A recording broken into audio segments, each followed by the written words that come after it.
জিবরাইলকে তো জীবনে দেখেন নাই, হযরত জিবরাইলকে দেখেছেন। জিবরাইল বলেছেন ইকরা, পড়ো। তিনি বলছেন যে আমি পড়তে জানি না। আবারও বললেন ইকরা, পড়ো, বলছেন জানি না পড়তে। তৃতীয়বার তিনি বুকের সাথে জড়িয়ে ধরলেন, এমন ভাবে জড়িয়ে ধরলেন নবী করিম সাল্লাল্লাহু আলাইহি সাল্লাম ব্যথা পেলেন এবং তিনি পড়তে পারলেন। নেমে এসে স্ত্রী হযরত খাদিজাতুল কুবরা রাদিয়াল্লাহু তাআলা আনহাকে বললেন আমাকে ঢেকে দাও। তাড়াতাড়ি করে চাদর এনে তিনি ঢেকে দিলেন। নবী করিম সাল্লাল্লাহু আলাইহি সাল্লামের চোখের মধ্যে ভীতির ছাপ। হযরতে খাদিজা ভীত সন্ত্রস্ত হলেন, জিজ্ঞেস করলেন আবাল কাসেম আপনার কি হয়েছে?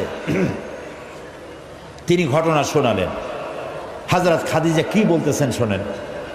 হযরত খাদিজা বলছেন ইয়া আবাল কাসেম, হে কাসেমের পিতা, আপনার ঘাবড়াবার কোনো কারণ নাই।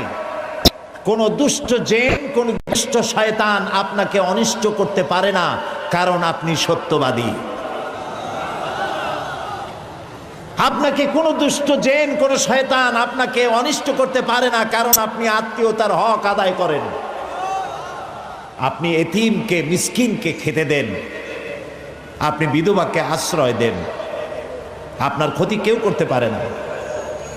হযরত খাদিজা দৌড় মারলেন এবং নিজের চাচাতো ভাই হযরত ওয়ারাকা বিন নওফল, তিনি ছিলেন তাওরাতের জবরদস্ত আলেম,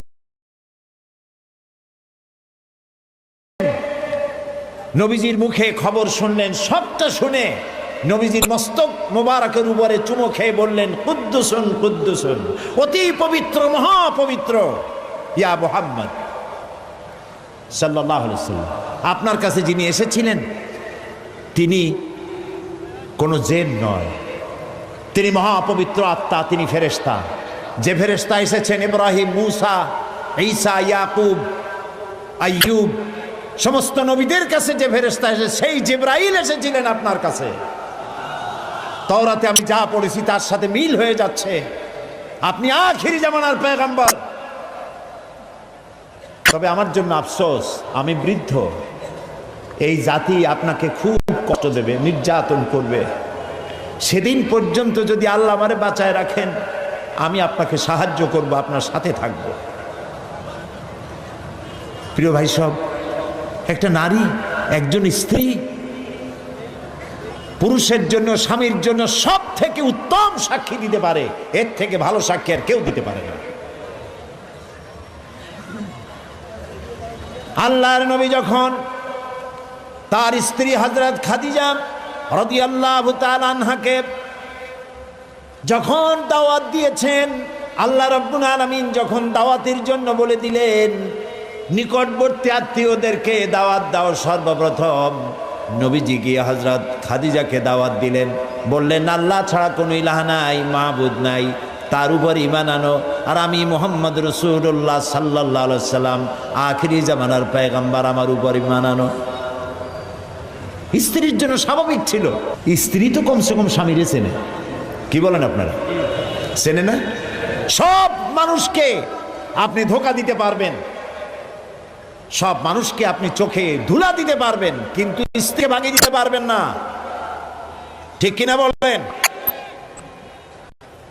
স্ত্রী আপনার জন্য ভালোবাসা দিতে পারে, জীবন দিতে পারে, সব দিতে পারে, কিন্তু ঈমান আনা অত্যন্ত কঠিন। নবীজি যখন হযরত খাদিজাকে ঈমানের দাওয়াত দিলেন, হযরতে খাদিজা রাদিয়াল্লাহু তাআলা আনহা এক মুহূর্ত দেরি করেন নাই, সঙ্গে সঙ্গে পড়েছেন লা ইলাহা ইল্লাল্লাহু মুহাম্মাদুর রাসূলুল্লাহ। জোরে পড়েন লা ইলাহা ইল্লাল্লাহ, লা ইলাহা ইল্লাল্লাহ, লা ইলাহা ইল্লাল্লাহু মুহাম্মাদুর রাসূলুল্লাহ। হযরত খাদিজা বলছেন ইয়া আবাল কাসেম, আপনি অবশ্যই আল্লাহর নবী। আমার কোনো বিন্দু মাত্র সন্দেহ নাই, কারণ বিগত 15 বছর আপনার সাথে ঘর সংসার করে আপনাকে যেভাবে দেখেছি, কোন সাধারণ মানুষের আচরণ এরকম হতে পারে না। আপনি অবশ্যই আল্লাহর নবী। নবী করিম সাল্লাল্লাহু আলাইহি ওয়াসাল্লাম এই দাওয়াত নিয়ে ছড়িয়ে পড়লেন ময়দানে। তিনি বলেছেন লা ইলাহা ইল্লাল্লাহ। এই কালেমার দাওয়াত কি শুধু মুহাম্মদ সাল্লাল্লাহু আলাইহি ওয়াসাল্লামের ছিল না, সব নবীদের ছিল। দুনিয়ার সব নবীদের একটাই স্লোগান ছিল, কারো মধ্যে কোনো মতপার্থক্য মতদ্বৈততা হয় নাই, সকলের স্লোগান একটা, লা ইলাহা ইল্লাল্লাহ। এই কালেমার বিপ্লবী দাওয়াত পেশ করেছেন সমস্ত নবীরা। আমরা এই কালেমাটা বুঝি না, না বোঝার কারণেই দুরবস্থা হয়েছে। আমরা শুধু এটারে জিকিরের বুলি বানাইছি। দেখছেন কি কায়দায় জিকির করে।